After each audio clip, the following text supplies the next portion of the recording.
జీ5 app download చేసుకుని పూర్తి ఎపిసోడ్లని ఉచితంగా చూడండి.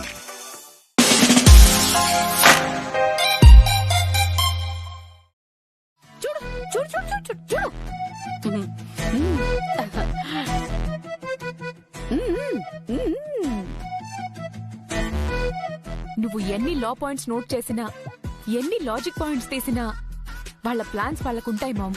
మహా అయితే ఆస్తిలో అరోకొరో పడేస్తారేమో కానీ అగ్రభాగం మాత్రం ఆ బ్రోయిన్ల పిల్లలకే అంటారు. దానికి కూడా ఒక ప్లాన్ ఉందే. ఇప్పుడు కోటేశ్వర్లు కొందరికి పిల్లల్ని కనే ఇంట్రెస్ట్ లేకపోయినా సరే ఎందుకంటారో తెలుసా? టైం పాస్ కా? నీ బొందే. ప్రాపర్టీ షేరింగ్కే. ఆస్తి మొత్తం పిల్లల పేర్ల మీదో పెళ్లాల పేర్ల మీద పెట్టేస్తే రేపు బిజినెస్ లో నష్టాలొచ్చినా అవి కాన్స్టెంట్ గా ఉంటాయని వాళ్ల పేర్ల మీద పెట్టేస్తారు. దానికి మన సమస్యకి ఏంటి మామ్ సంబంధం? ఇప్పుడు మనం ప్లాన్ చేసినట్టుగానే ఆ కళ్ళ బిడ్డని నీ బిడ్డగా, వర్ధన్ కుటుంబ వారసుడిగా ఇంటికి తీసుకొస్తాం. ఎలాగూ నీ మొగుడికి ఆస్తిలో సగం హక్కు ఉండనే ఉంది. ఇప్పుడు ఆ బిడ్డను అడ్డు పెట్టుకొని ఆర్యవర్ధన్ దగ్గర మనం ఒక సెంటిమెంటల్ డ్రామా ప్లే చేయాలి. ఏంటది?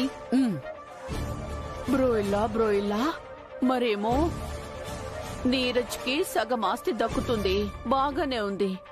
కానీ నీరజ్ తెలివితేటలు మీకు తెలిసిందే కదా. ఆస్తిని ఉంచుతాడో హారతి కర్పూరం చేస్తాడో తెలియదు. కాబట్టి నా బిడ్డ పేరు మీద కూడా ఆస్తి కావాలి. అదే వాడి ఫ్యూచర్ సెక్యూరిటీ అని ఎమోషనల్ గా లాక్ చేసి ఇంకొంచెం ప్రాపర్టీ కొట్టేయాలి. అదెలా కుదురుతుంది మామ్? వాళ్ళకి బిడ్డ పుడితే ఎలా అనే కదా నీ బాధ. పుట్టకుండా చేయడానికి మనం ఉన్నాం కదే. ఇదంతా సేఫ్ సైడ్ వీలైనంత ప్రాపర్టీ కొట్టేయడానికేనే. మొత్తం ఆస్తి కొట్టేసే ప్లాన్ తర్వాత వేద్దాం. అర్థమైందా? ఏం అర్థం అవడమో ఏంటో. నేను అసలు ఈ కడుపు వల్ల ఆఫీస్కి వెళ్ళలేకపోతున్నాను. ఒక పక్క రాజనందిని టెక్స్టైల్స్ తో పాటు రాజనందిని ఫుడ్ కార్పొరేషన్ కూడా అను చేతిలోకి వెళ్లిపోతుంది. ఇక్కడ ఇంకా కళకి డెలివరీయే కాలేదు. ముందా బిడ్డ బయటికొస్తేనే కదా మనం ఏం చేయడానికైనా. ఆ బిడ్డ పుట్టేలోపు ఆ అను కనుక ప్రెగ్నెంట్ అయిందో డెఫినెట్ గా మనం అనుకున్నది ఏది జరగదు మామ్. అంటే ఆ బిడ్డ రావడమే లేట్ అంటావు. బేటీ ఇది ఇటువమ్మా.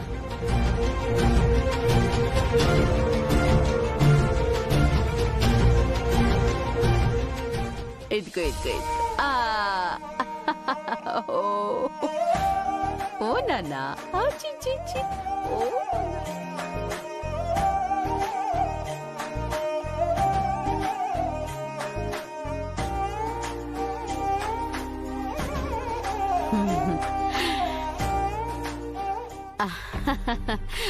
అంతా బాగానే ఉంది కానీ మరి వారసుడికి ఆర్యవర్ధన్ గారు ఏం కానుకిస్తారో.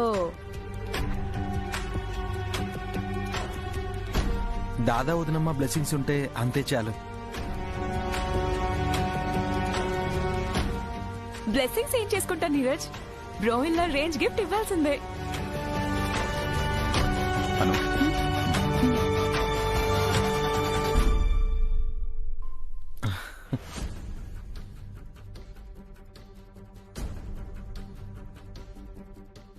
సార్, ఈ క్షణం నుంచి వర్ధన్ కుటుంబానికి సంబంధించిన ఆస్తులన్నిటికీ ఏకైక వారసుడు వివేక్ వర్ధన్.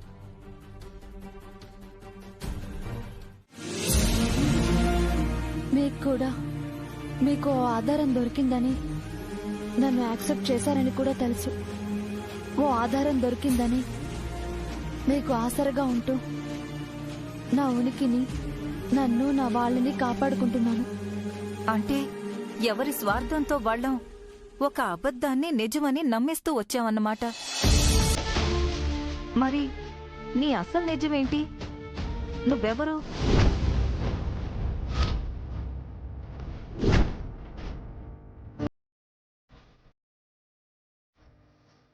మిస్సెస్ అనురాధ ఆర్యవర్ధన్.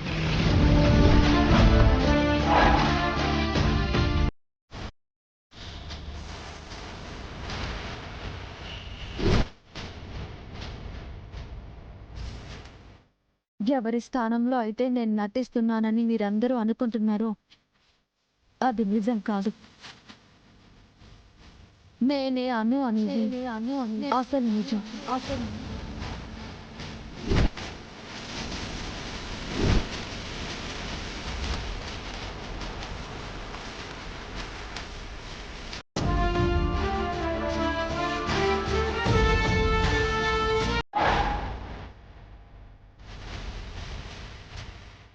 ఎవరి స్థానంలో అయితే నేను నటిస్తున్నానని మీరందరూ అనుకుంటున్నారో అది నిజం కాదు.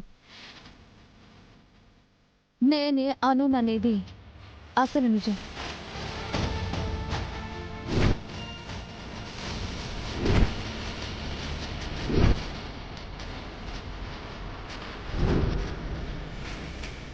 అంటే నువ్వే ఆర్యవర్ధన్ గారి భార్యవా? అంత మంచి మనిషికి భార్యవి, అంత గొప్ప కుటుంబానికి కోడలువై ఉండి ఇలా ఏమీ లేని సాధారణ రాజీలాగా నటించాల్సిన అవసరం నీకేంటి? చెప్పాను కదక్క, నన్ను నా కుటుంబాన్ని కాపాడుకోవడానికి అని. ఎందుకు ఏంటి అనే కారణాలు నాకు అనవసరం అక్క. నా వల్ల మీకు మంచి జరిగిందని అంటున్నావు కదా, దానికి ప్రతిఫలంగా నాకొక సాయం చేస్తావా? తప్పకుండా చేస్తాను. నేను నా కథని ఇలాగే కొనసాగించాలి. బయట ప్రపంచానికి నేను నీ చెల్లి రాజీగానే తెలియాలి. అందరూ అదే నమ్మాలి. ఒక్క ఆర్యస కుటుంబానికి తప్ప. ఇదే నువ్వు నాకు చేసే సహాయం. సరే రాజీ. నేను ఎవరో ఏంటో నాకు తెలుసు కాబట్టి మిమ్మల్ని మీ దారిన వదిలేస్తానేమోనన్న భయాలు పెట్టుకోకక్క. ఎప్పటికైనా మీ బాధ్యత నాది. మీకు ఇక్కడ ఎలాంటి లోటు ఉండదు, రానివ్వను కూడా. సరేనా? నీకెలా కృతజ్ఞతలు చెప్పాలో నాకు తెలియడం లేదు. నీ లక్ష్యం ఏదైనా సరే నువ్వు అనుకున్నది జరిగే వరకు నీకు మా పూర్తి సహకారం ఉంటుంది. ఇది నీ రుణం తీర్చుకునే అవకాశంగా భావిస్తాను. థ్యాంక్ యూ సో మచ్ అక్క. మన మధ్య థ్యాంక్స్లు ఎందుకు రాజీ? క్షమించండి అనురాధ గారు. అక్క, నువ్వు నన్ను రాజీ అనే పిలవాలి. చెప్పాను కదా, ఒక్క ఆర్యసార్ కుటుంబం ముందు తప్ప మిగతా ఎక్కడైనా సరే నేను నీ చెల్లి రాజీనే.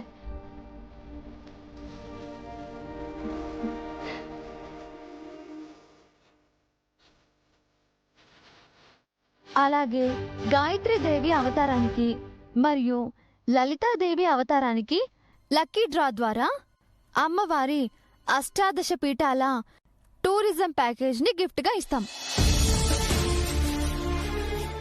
సరస్వతీదేవి అవతారం రోజు కూడా లక్కీ డ్రా ద్వారా సెలెక్ట్ అయిన కస్టమర్స్ కి పిల్లల ఎడ్యుకేషన్ ఆఫర్ అండ్ మెరిట్ ని బట్టి ఫ్రీ ఎడ్యుకేషన్ ఇవ్వడం, ఇలాంటి ఆఫర్స్ ని చేయొచ్చు.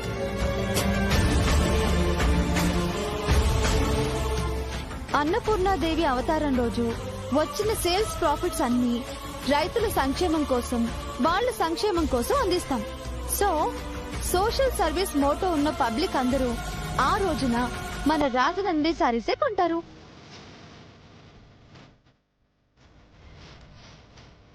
యాజ్ సేమ్ యాజ్ మహాలక్ష్మి అవతారం రోజు మహాలక్ష్మి రూపం ఉన్న వెండి, బంగారు డాలర్స్ ని వాళ్ళు కొన్న రేట్స్ ని బట్టి డిఫర్ చేసి ఇస్తాం. చివరి అవతారాలైన దుర్గా, మహిషాసుర మర్దిని, రాజరాజేశ్వరి అవతారాల సందర్భంగా కస్టమర్స్ కి పుణ్యక్షేత్రాల టూరిజం ప్యాకేజ్ ని అందిస్తాం.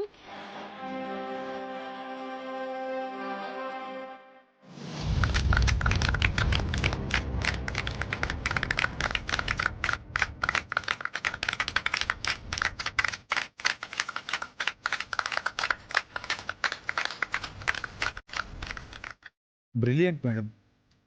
ట్రెడిషన్ని ఫాలో అవుతూనే బిజినెస్ ఇంప్రూవ్ చేసే ప్లాన్ చెప్పారు. సార్ మీరు ఓకే అంటే ప్లానింగ్ ప్రొసీజర్ రెడీ చేస్తాం.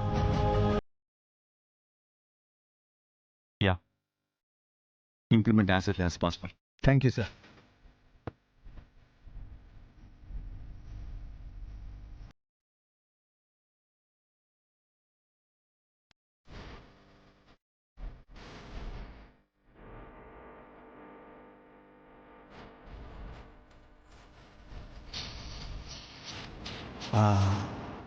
ఏంటి ఆర్య, తను అచ్చం అనులాగే ఆలోచించి అద్భుతమైన ప్లాన్ చెప్పింది అనిపిస్తుంది కదా.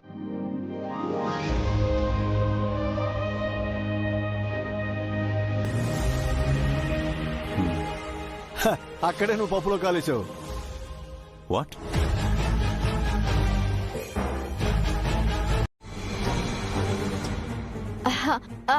అదే అను స్టైల్లో చెప్పానంతే.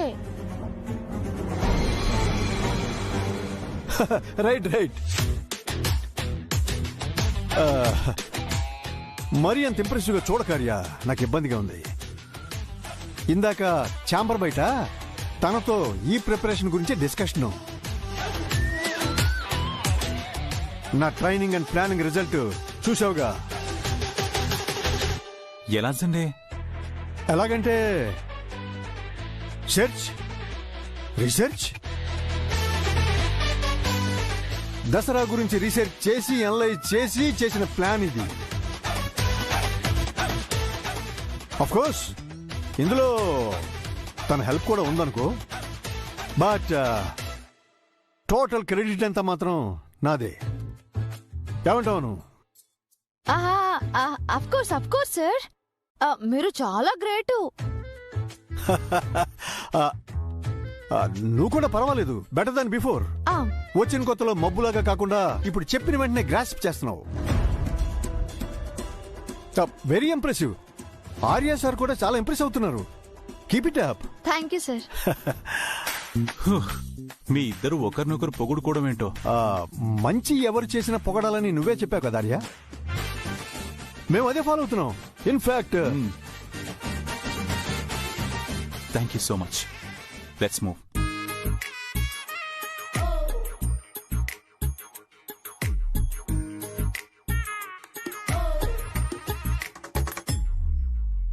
సండే. ఏంటి Arya?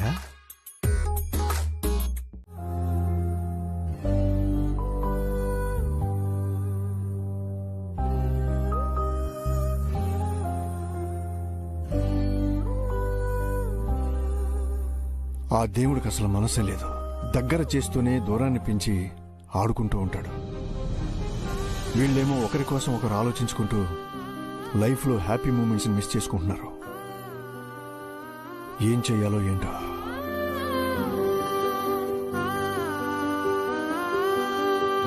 FM sir sir office hours లో ఏంటా మేత? వర్క్ కాన్షియస్ ఉండాలిగా. సారీ సార్, ఇంకెప్పుడు తిన్నాను. ఓయ్, ఆ పొట్లం ఇటు. సార్ ఆ పొట్లం ఇటు ఇచ్చెళ్ళు.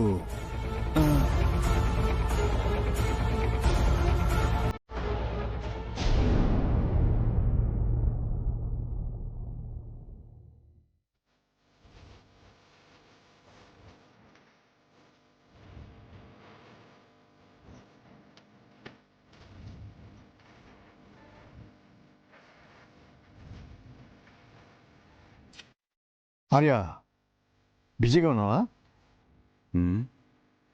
నువ్వు మాత్రం చాలా ఖాళీగా ఉన్నట్టున్నావు. చేతిలో ఏంటది? పల్లీలు. ఆఫీస్లో వర్క్ కాన్షియస్ లేకుండా ఆ చిరుతిళ్ళు తినడం ఏంటి? వర్క్ కాన్షియస్ రావటానికే ఈ తిండి. దీనివల్ల బ్రెయిన్ బాగా షార్ప్ అవుతుందంట. వాట్సాప్లో చదివాను, నువ్వు కూడా తిను. No thanks.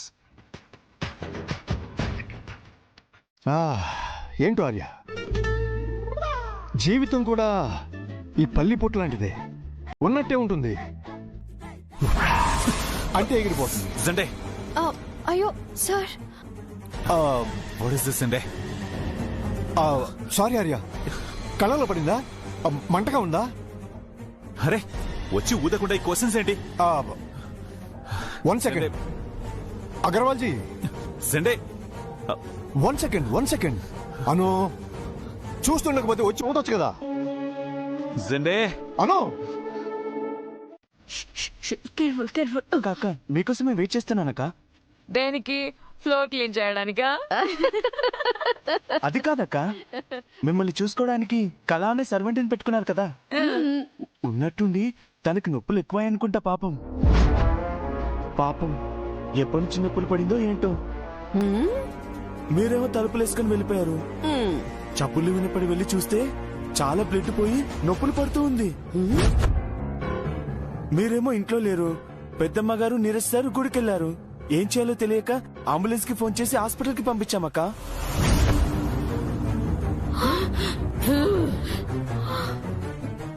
ఇదేంటి ఇంత స్పీడ్ గా రియాక్షన్ ఇచ్చింది? వద్దంటున్నా వినకుండా 2 డోసులు ఇచ్చాం. ఇప్పుడు చూడు ఏమైందో. ఏమైంది? మనం అనుకున్నట్లే నొప్పులు వచ్చాయి. కాకపోతే టైంకి మనం లేవంతే. దానికి బ్లడ్ లాస్ అయిందంట మా. వినపడలేదా? ముందు హాస్పిటల్కి వెళ్దాం పద. పద పద పద.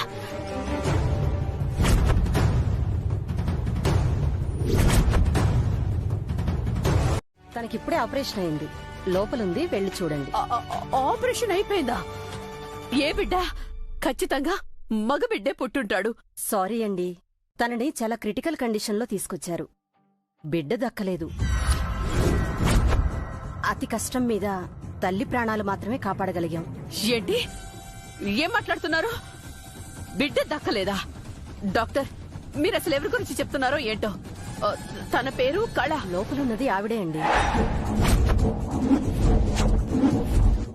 ఎన్ని రోజులు కాపాడుకున్నదంతా వృధా అయిపోయింది. బిడ్డ దక్కపోవడం ఏంటి? అలా ఇలా చేస్తారు అసలు మీరు? ఆపరేషన్ చేసిన వాళ్ళు బిడ్డను కాపాడాలి కానీ తల్లిని మాత్రం కాపాడడం ఏంటి? అదేమైనా పెద్ద పైనుంచి దిగొచ్చిన దేవత? ఏంటండి సెన్స్ లేకుండా మాట్లాడుతున్నారు? ఎవరో ఒకరి ప్రాణమైతే దక్కిందని సంతోషించాలి గాని మమ్మల్ని అంటారేంటి? మీకు బిడ్డే అంత ముఖ్యం అనుకున్నప్పుడు కాస్త జాగ్రత్తగా ఉండాల్సింది. ఎంత దూరం ఎవరు తెచ్చుకోమన్నారు? బేటీ అయిపోయింది. బేటీ అంతా అయిపోయింది. మనం వేసిన ప్లాన్ సర్వనాశనం అయిపోయింది. ఎంతో కష్టపడి ఎన్నో అబద్ధాలాడి ఎన్నో నాటకాలాడి కథని ఇంతవరకు తీసుకొస్తే ఆ కళ మన కొంప ముంచేసింది బేటీ. అసలు మన కర్మ ఇలా కాలిపోయిందేంటే? నీకు తల్లయ్యే అవకాశం లేకపోవడం ఏంటి? ఇంట్లో స్థానం కోసం కడుపొచ్చిందని అబద్ధం చెప్పడం ఏంటి? నీకు పిల్లలు పుట్టకపోతే ఎక్కడ ఆస్తి చేజారిపోతుందోననే కదా ఆ కళను తీసుకొచ్చి దాని కడుపులో పెరిగే బిడ్డని నీ బిడ్డగా వర్ధన్ కుటుంబానికి వారసుడిగా అందర్నీ నమ్మించి ఆస్తి కొట్టేయాలి అనుకున్నావు. అందుకే కదా ఎన్ని నెలలుగా నువ్వు ఆ పిల్లోస్ ని మోస్తూ డూప్లికేట్ కడుపేసుకొని కష్టపడింది. ఇప్పుడు ఆ కష్టమంతా బూడిద పాలైపోయింది బేటీ, బూడిద పాలైపోయింది. దానికి అబార్షన్ అయిపోయింది. బిడ్డ దక్కలేదు బేటీ. ఇప్పుడు నీ డూప్లికేట్ కడుపుని ఎలా కవర్ చేయాలి? బిడ్డని ఎక్కడి నుంచి తేవాలి? ఆస్తి ఎలా దక్కించుకోవాలి? నాకేం అర్థం కావడం లేదు బేటీ. బేటీ బేటీ మాట్లాడవేంటి?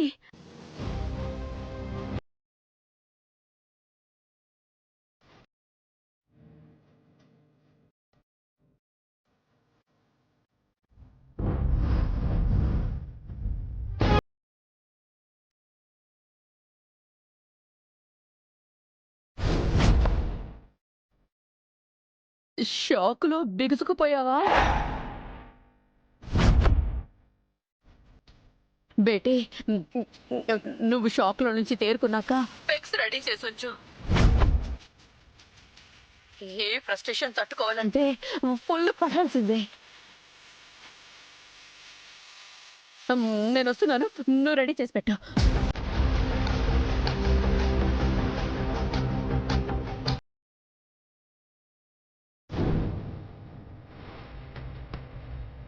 మాన్సీ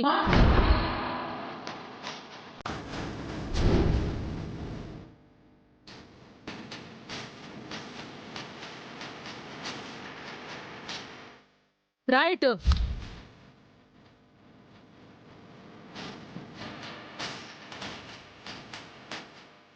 రమ్మంటుంటే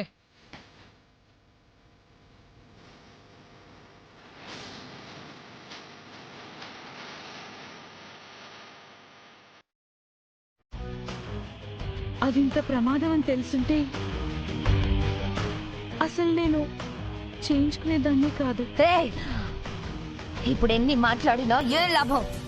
జరగాల్సిన నష్టం అంతా జరిగిపోయింది. అయినా నీకేం పోయిందిలే, నష్టం నాకే కదా. ఇంకొకసారి జన్మలో నీ మొహం నాకు చూపించుకో. అంత కఠినంగా మాట్లాడకండమ్మా.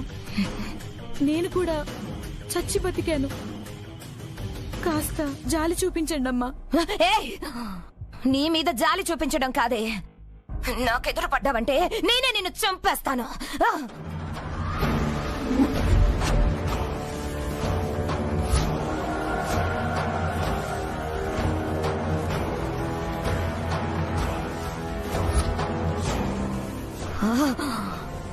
ఆర్యవర్ధన్ని నాశనం చెయ్యాలనే నా ఆలోచనలన్నీ ఎందుకు ఎందుకు ఎందుకు ఫెయిల్ అవుతున్నాయి? ఆర్యవర్ధన్కి పరిస్థితులే కాకుండా ఆ విధి కూడా సహకరిస్తుందా? తన మీద గెలవాలనే నా పంతం నెరవేరేది ఎప్పుడు? నెరవేరేదెప్పుడు? నెరవేరేదెప్పుడు?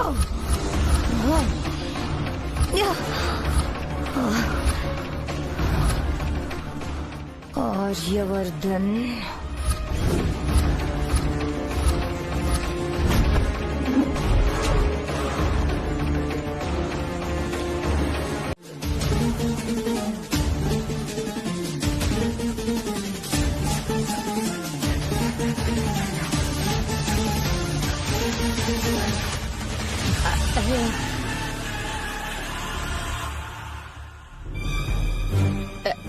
అంటే అది వదిన గారు. నన్ను అలా పిలవకండి. బంధం బంధుత్వం నిలబెట్టుకునే మర్యాద మీరెప్పుడో కోల్పోయారు.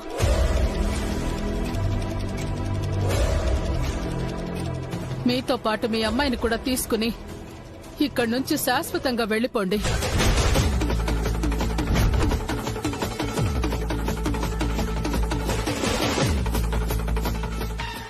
అమ్మాయిని కూడానా? ఇద్దరూ కలిసి కూడబలుక్కునే కదా మమ్మల్ని అందరినీ మోసం చేశారు. మీరు చేసిన తప్పులకు ఇద్దరికి శిక్ష పడాల్సిందే. వెళ్ళిపోండి. మోమిన్లా ప్లీజ్ మోమిన్లా, నన్ను క్షమించండి. నన్ను ఇంట్లో నుంచి బయటికి పంపించేయకండి. నేను నీరజ్ ని వదిలి ఉండలేను మోమిన్లా. ప్లీజ్ మోమిన్లా. అక్కర్లేదు.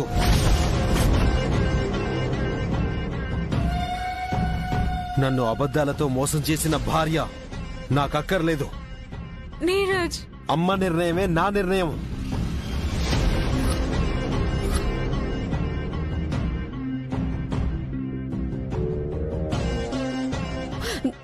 అలా అనకండి అల్లుడు గారు. జరిగిన దాంట్లో తప్పేదైనా ఉంటే అది నాదే అల్లుడు గారు. అవును నీరజ్, మామ్ చెప్పిందనే నేను ఇదంతా చేశాను. మీ అమ్మ చెప్తే మాత్రం నీ బుద్ధి ఏమైంది? ఈ ఇంట్లో వాళ్ళ గురించి నీకు బాగా తెలుసు. తెలిసి కూడా ఎలా నువ్వు మమ్మల్ని మోసం చేయగలిగావు? నువ్వు కడుపుతో ఉన్నావని తెలియగానే అందరూ ఎంత సంతోషించాం. ఈ ఇంటికి వారసుడు రాబోతున్నాడని ఎంతగా ఎదురు చూశామో తెలుసా? అలాంటిది మా ఆశలన్నీ ఆవిరి చేసేశావు.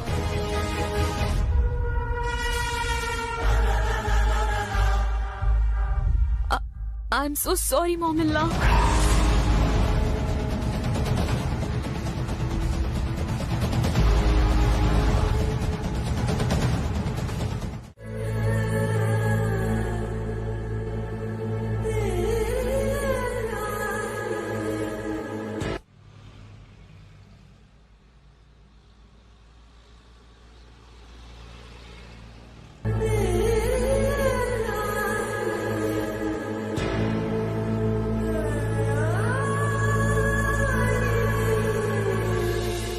You so much sir. దేనికి? మీరు నా మాటకి సపోర్ట్ చేసినందుకు. నేనెప్పుడు అనుకి సపోర్ట్ గానే ఉంటాను. బట్ నువ్వు షీలా మాన్సీకి సపోర్ట్ చేయడమే నాకు ఆశ్చర్యంగా ఉంది. ఆశ్చర్యం దేనికి సార్?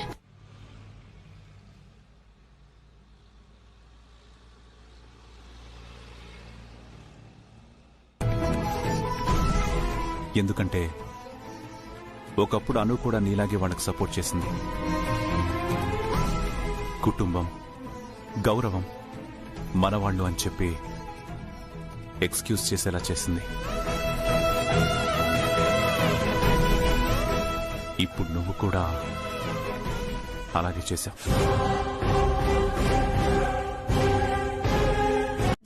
ముందు ఆగు.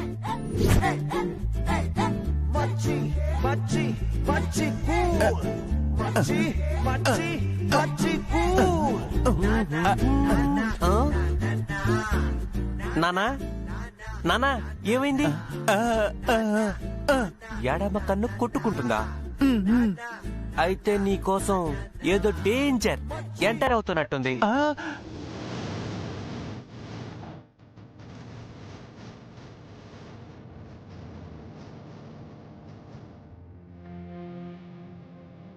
టోటల్ 400 అయింది. మీటర్ మీద 50 రూపాయలు వేసి మొత్తం 450 బామ్మా.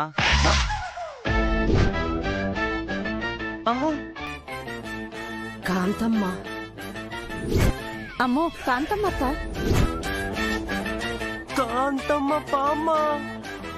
ఎవడ్రా బామ్మ? కాంతమ్మ.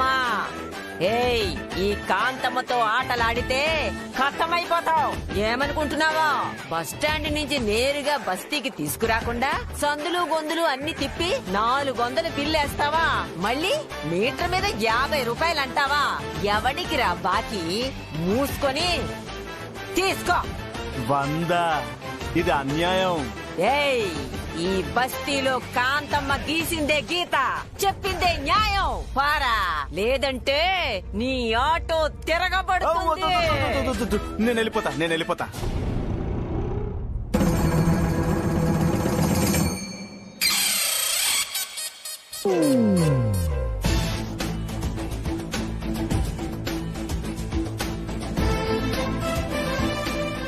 నాన్నోయ్, అదుకో నీ డేంజర్.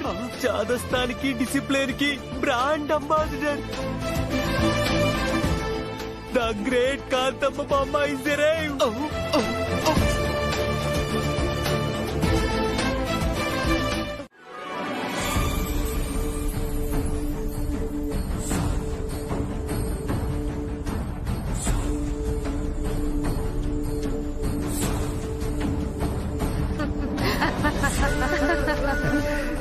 ఏమనుకోకండి సార్, మా పెద్దమ్మకి కొంచెం చొరవ ఎక్కువ. చాలా ఖచ్చితమైన మనిషి. పైగా అందరూ క్రమశిక్షణగా పద్ధతిగా ఉండాలనుకుంటుంది. అందర్నీ అలాగే ఉంచుతుంది కూడా. చూస్తేనే అర్థం అవుతోంది సుబ్బగారు. మీలాంటి వాళ్ళు ఇంటికి ఒక్కళ్ళుంటే చాలు, సమాజం బాగుపడుతుంది. కరెక్ట్ మాట చెప్పారు. నేను మీ కుటుంబం గురించి చాలా గొప్పగా విన్నానండి. మా అనుని మీ ఇంటి కోడలుగా చేసుకున్నారని తెలిసాకే మీ గొప్పతనం అర్థమైంది.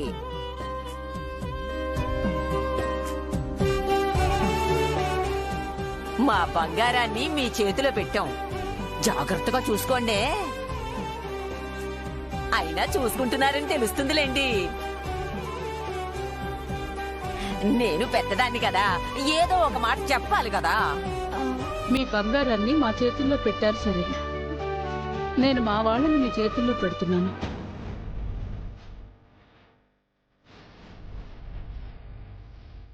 ఈ పండగ అయ్యేలోపు వాళ్ళకి క్రమశిక్షణ, మన పద్ధతులు, సాంప్రదాయాలు, ముఖ్యంగా మంచితనం అన్నీ నేర్పాలి. పాపం పెద్దావిడకి ఎందుకు శ్రమ వదిన గారు? అబ్బే శ్రమే ఉంది. పాడైపోయిన వాటిని బాగు చేయటం నాకు మహా సరదా.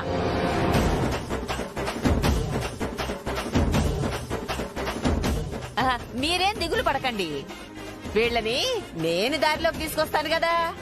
మంచిదండి. బామ్మ, నేను మా నాన్న కూడా ఈ టాస్క్ లో పార్టిసిపేట్ చేస్తామే. It's very interesting. Oh yes, join అయిపోండి. కాంతమ్మ క్లాస్ మొదలైనట్టే.